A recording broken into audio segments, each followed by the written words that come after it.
আমরা আয়কর আইন 2023-এর ধারা 265-তে দেখে থাকব যে কোনো ব্যক্তি যদি তার আয়কর নথির প্রাপ্তি স্বীকারপত্র দেখাতে ব্যর্থ হন তাহলে উনি জরিমানার সম্মুখীন হন।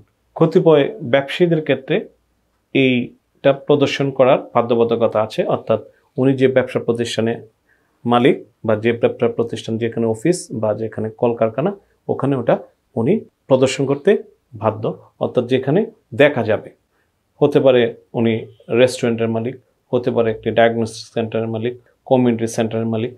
এরকম অনেক ব্যবসায়ী ভাইরা আছেন যাদের এই আয়কর নথির প্রাপ্তি স্বীকার অথবা সার্টিফিকেট একটি উন্মুক্ত স্থান, অর্থাৎ যেখান থেকে এই জিনিসটি সহজে দেখা যায়, দৃশ্যমান স্থানে আপনার এটা প্রদর্শন করে রাখবেন এবং উনি রাখতে বাধ্য। প্রদর্শনের ব্যর্থতার জন্য সংশ্লিষ্ট করদাতা সম্মানিত করদাতাকে ন্যূনতম 20,000 এবং সর্বোচ্চ 50,000 টাকা পরিমাণ জরিমানা ধরতে পারেন।